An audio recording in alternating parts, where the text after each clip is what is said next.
दोस्तों blogging career में success होने का सबसे जो पहला स्टेप होता है वो होता है अपनी ब्लॉग के ऊपर गूगल एडसेंस का अप्रूवल लेना।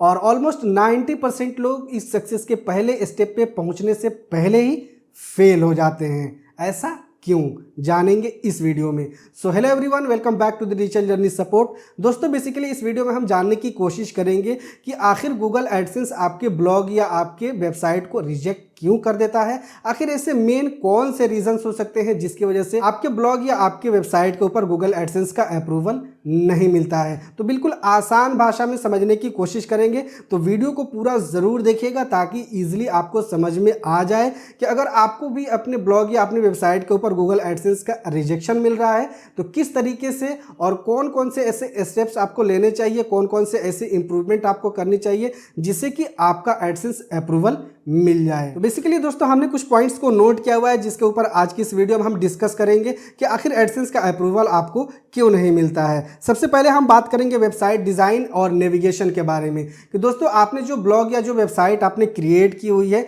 मे बी उसका डिज़ाइन सही नहीं हो या प्रॉपर तरीके से आपने नेविगेशन सिस्टम को इम्प्लीमेंट नहीं किया है। जिस तरीके से आपको एडसेंस रिकमेंड करता है कि आपकी वेबसाइट ऐसी होनी चाहिए, आपका नेविगेशन सिस्टम इस तरीके से काम करना चाहिए, बिल्कुल यूज़र फ्रेंडली होना चाहिए, मे बी आपने उस तरीके से अपनी वेबसाइट को डिज़ाइन नहीं किया हुआ है। तो आपको किस तरीके से अपनी वेबसाइट के डिज़ाइन और नेविगेशन को प्रॉपरली करनी है, यूज़र फ्रेंडली बनानी है। सबसे पहले आपने जो थीम चूज़ करनी है, अगर आप वर्डप्रेस के ऊपर अपना ब्लॉग क्रिएट कर रहे हैं या ब्लॉगर के ऊपर क्रिएट कर रहे हैं तो सबसे पहले आपने देखनी है कि वो थीम, वो टेम्पलेट एडसेंस फ्रेंडली है या नहीं है, वो थीम लाइट वेट है या नहीं, ये पहले आपने देखनी है। उसके बाद उस थीम के ऊपर आपने अपनी वेबसाइट को, अपनी ब्लॉग को डिज़ाइन करनी है। उसके बाद देन आपने अपनी हेडर के ऊपर अपनी नेविगेशन सिस्टम को इम्प्लीमेंट करनी है, यानी कि हेडर के ऊपर आपका नेविगेशन सिस्टम वहाँ पे प्रॉपरली शो करना चाहिए और उसके अंदर मेनली आपके जो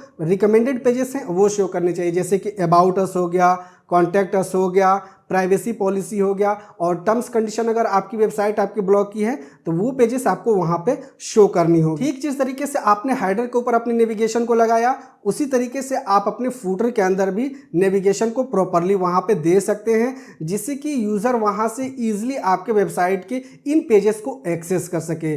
और हाँ, गूगल एडसेंस की टीम मैन्युअली भी आपकी साइट को विजिट करती है जब उसे लगता है कि आपका नेविगेशन सिस्टम प्रॉपरली सेटअप नहीं है, वहाँ पे आपके साइट को रिजेक्शन मिल जाता है और आपका एडसेंस रिजेक्ट हो जाता है। उसके बाद हम दूसरे पॉइंट की बात करें कि लो वैल्यू कंटेंट, ये सबसे ज़्यादा लोगों को इसका प्रॉब्लम आता है लो वैल्यू कंटेंट का। तो भैया हम लो वैल्यू कंटेंट से किस तरीके से बचें।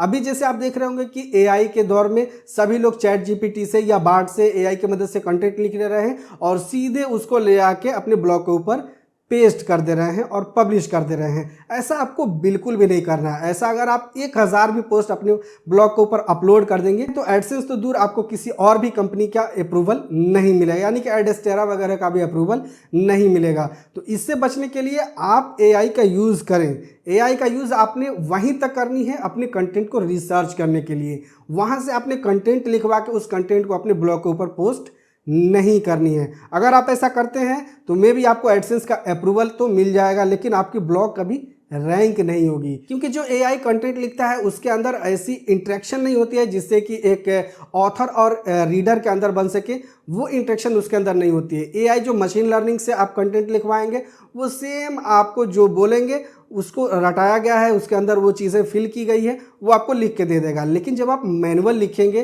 तो आप किस तरीके से समझाएंगे और यूज़र किस तरीके से समझना चाहता है, इसके बीच का जो इंटरेक्शन होता है वो आप मैनुअली जब कंटेंट लिखेंगे तो ही आपके कंटेंट के अंदर वो इंटरेक्शन आ पाएगा। तो सबसे पहले आपने ध्यान देनी है कि एआई का बिल्कुल भी यूज़ नहीं करना है। एआई की मदद से आपने कंटेंट नहीं लिखवानी है।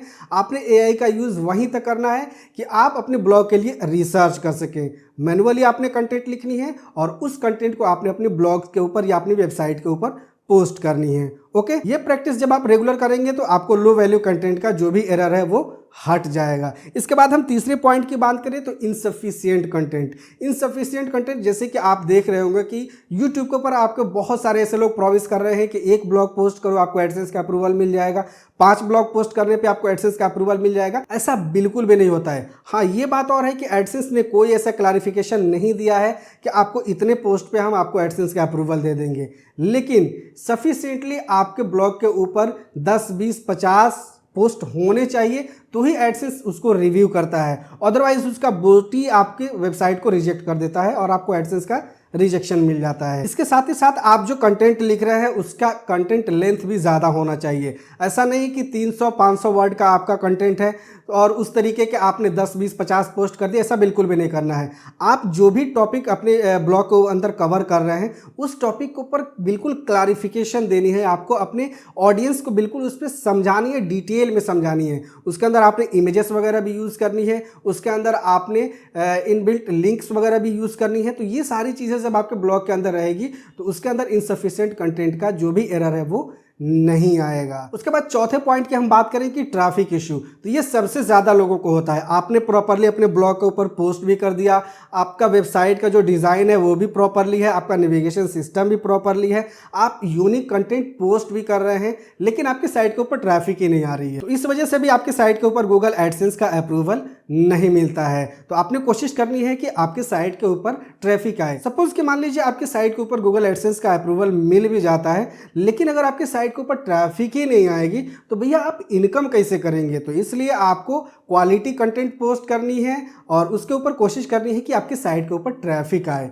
ठीक है, तो ये भी इश्यू हो सकता है कि आपकी साइट के ऊपर ट्रैफिक नहीं आ रही है, इस वजह से गूगल एडसेंस आपके एप्लीकेशन को रिजेक्ट कर दे रहा है। इसके बाद हम नेक्स्ट पॉइंट की बात करें, प्रीवियसली अकाउंट वायोलेशन। इसको अगर मैं आसान भाषा में क्लैरिफाई करके समझाऊं तो मान लीजिए कि आपने एक ईमेल अकाउंट क्रिएट किया, उसके अंदर आपने कोई रिकवरी ऐसी ईमेल आईडी डाल दी जो कि पहले एडसेंस के लिए अप्लाई किया गया था और उसके ऊपर एडसेंस का अप्रूवल नहीं मिला था, या मे बी वो एडसेंस सस्पेंड हो गया था। तो इस वजह से भी आपका वहाँ पे अकाउंट वायोलेशन का रिजेक्शन आ जाता है और आपका एडसेंस अप्रूव नहीं होता है। तो ये आपने बिल्कुल ध्यान देनी है कि आपको एक फ्रेश ईमेल से अपना अकाउंट सेटअप करना है, देन आपने एडसेंस के लिए अप्लाई करनी है। उसके बाद नेक्स्ट पॉइंट की हम बात करें, इंडेक्सिंग का इशू। ये बहुत ज़्यादा लोगों को होता है। आपने जो ब्लॉग सेटअप किया है पहले आपको उसको गूगल सर्च इंजन के अंदर इंडेक्स करनी है गूगल सर्च कंसोल के माध्यम से, और सेम उसी तरीके से आपने बिंग के अंदर भी उसको इंडेक्स करनी है। अगर आपका साइट इंडेक्स नहीं रहेगा, गूगल का बोट उसको नहीं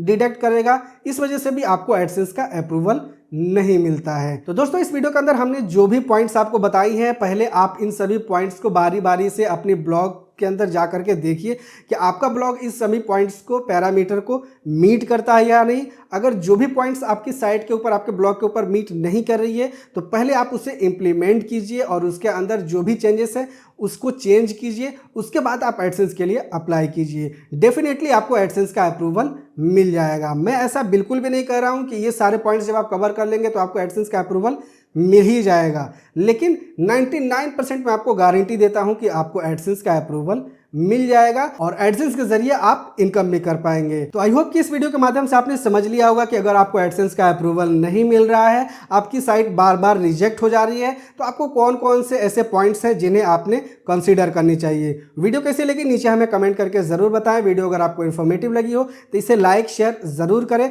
और हाँ, अभी तक आपने चैनल को सब्सक्राइब नहीं किया है तो प्लीज सब्सक्राइब के साथ साथ नोटिफिकेशन को भी ऑन कर लीजिए। इसके अलावा अगर आपका कोई सवाल, कोई डाउट है तो आप हमें नीचे कमेंट करके पूछ सकते हैं, या आप हमें सोशल मीडिया पे भी फॉलो कर सकते हैं। तो मिलते हैं नेक्स्ट वीडियो में किसी नई टॉपिक के साथ। जय हिंद।